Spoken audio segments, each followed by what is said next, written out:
Shalom, it's your brother Yawanathan. First and foremost, I want to give all praises to the Most High, Yahweh, Bahashim, Yahushua, Bahashim, Rakakadash. I want to give double honors to the apostles and the elders of Great Millstone. And I want to say Shalom to all the brothers and, of course, the few sisters who are pursuing this truth in sincerity. All right? May the blessing of election be upon your house.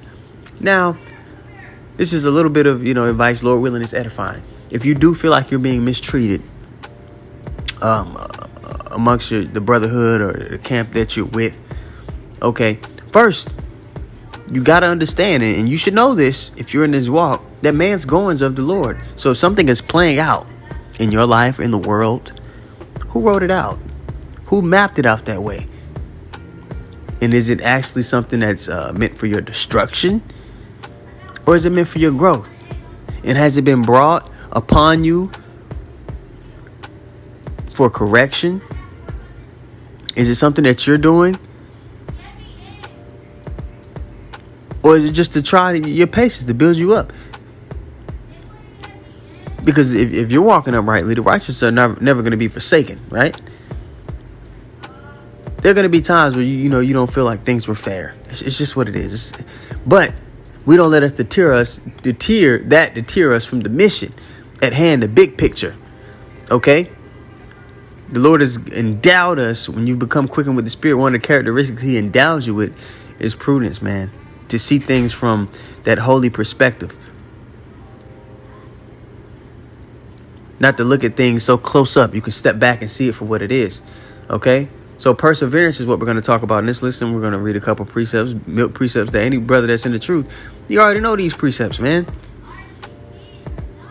And we have to have emotional control to where we could step back and observe things for what they are. Okay?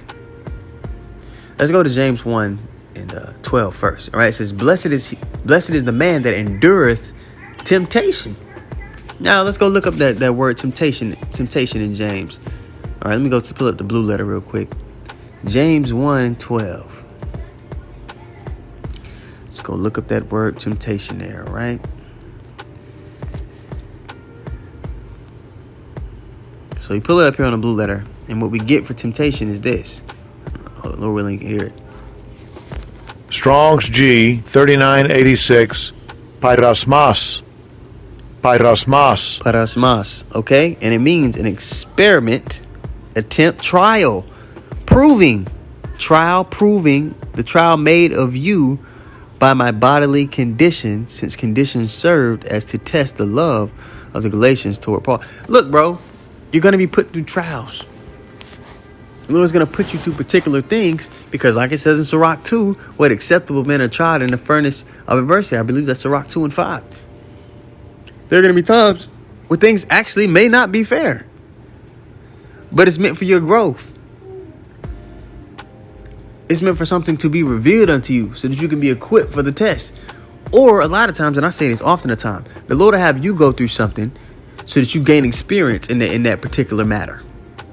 Just so you can endow wisdom to another brother that if he was to go through that could break him.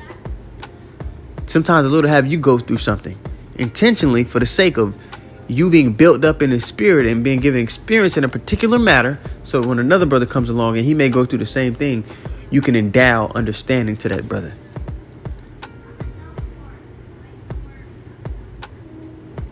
The Lord is a master chess player. All right.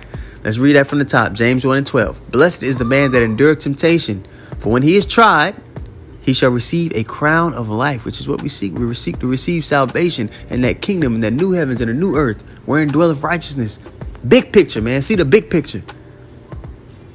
Which the Lord hath promised to them that love him. Okay. Now let's go to Romans, the 5th chapter. We'll start at verse, let me see here.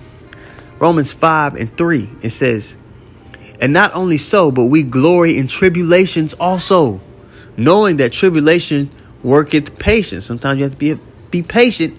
Let the Lord do what he's supposed to do. Let things play out. And then you, at the end of it, you'll see, oh, I see what the Lord was doing there.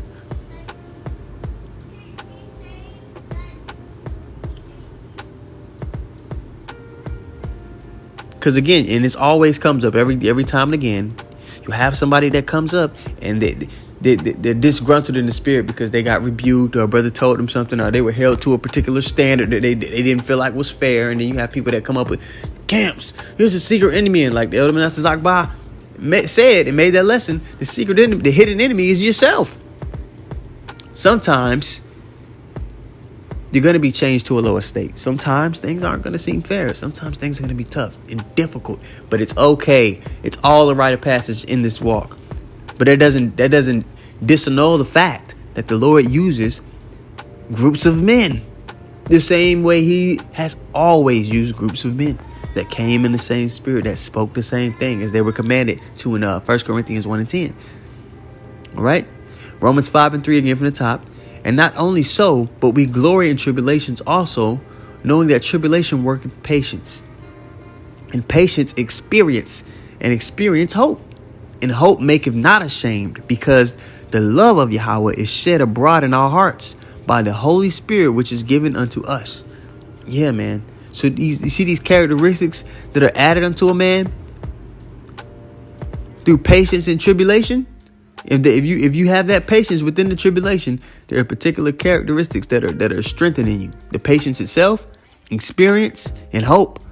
And we're prisoners of hope.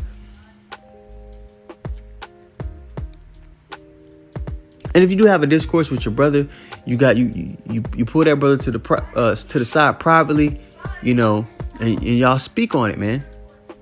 And if that doesn't work out, then you bring it to council. And then it's laid upon the table there, man. There's a particular order if you're upset about something, if you don't feel something was fair. But a lot of times you just need to be patient. If somebody needs to be removed, the Lord will do it.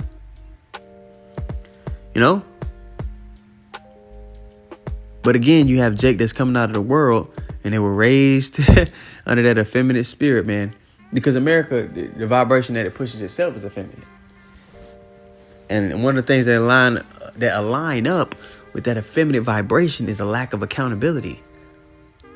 It's rare that you come by a person, especially in today's society, there's something to go wrong, and they examine themselves first. They say, is there something I could have did to change this outcome? Is there something, I should have, handled differently? You don't run across people that have that train of thought. But in the spirit, the Lord tells us what? Examine thyself. We're instructed to do that. That's the whole thought process, the perspective that the Lord gives us through the spirit is contrary to the vibration and thought process of those in the world. So this is something that should be natural to you, especially if you're being diligent, if you're continuing in your reading. All right, if you're rehearsing the righteous acts, you're being a doer of the word, not a hearer only. You see, we can't get all bitchified in our walk, man. Let's go to Galatians 6 and 9. It says, "And let us not be weary in well doing, for in due season we shall reap if we faint not." Man, don't get weary in this thing. But if the Lord's truly opened your spirit up, and again, you're studying and reading, giving your time, making this thing a priority. These are things that won't be so hard for you to come by. I notice when I'm actually in the spirit, man, there are certain things that come easier to me, especially in conduct and having patience and perspective.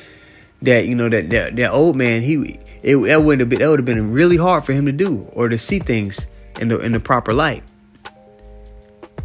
But you got to be reading. You got to be, involved with spiritual things. And what a big help is the brotherhood, being around other men that the Lord is using.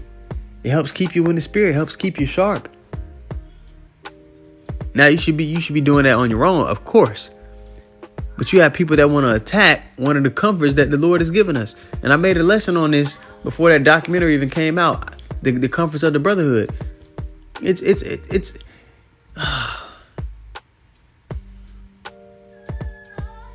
But again, I'll say this though.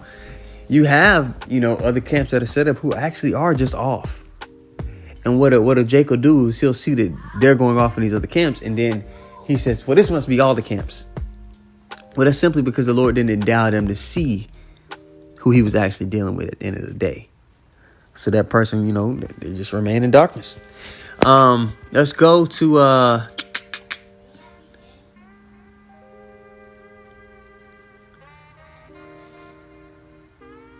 where is it?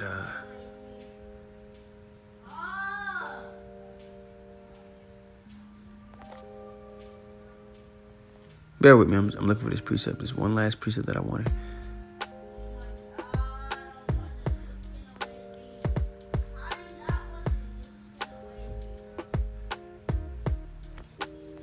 Yeah, Ephesians 6:18.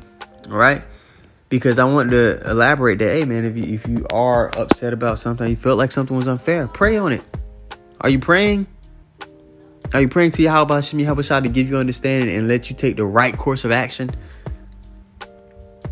Shed light on the situation for you so you can see the path you must walk in that particular instance. All right, this is Ephesians 6:18. Praying always with all prayer and supplication in the Spirit, and watching thereunto with all perseverance and supplication for all saints. A lot of Jake, they're not praying they don't pray without ceasing. You should be praying every day, multiple times a day. And I'm speaking to myself first and foremost. I need to pray more as well. Walk uprightly, pray, seek righteousness, seek meekness, so that you may be hidden in the day of the Lord's anger, and the Lord will guide you. He'll be with you, man, to see things how they should be seen. Yeah, man. You got to be on fire and have your pedal on the glass before, adversity is sent your way. So then when it comes, you've already been built up for whatever the Lord may send your way, whatever test or trial, whatever temptation he may send your way, because you're going to get tried. That's a rite of passage. All right. But, just a quick lesson. This is a couple more points I want to add on to my lesson from yesterday. It was short. It was in the car. A little pressed for time. But I want to give all praises once more to Yahweh, Bahashem, Yahweh Shai, Bahashem Rakakadash. I want to give double honors to the apostles and the elders of Great Millstone. And I want to say shalom to all the brothers and, of course, the few sisters who are pursuing this truth in sincerity. All right, may the blessing of election be upon your house. Shalom.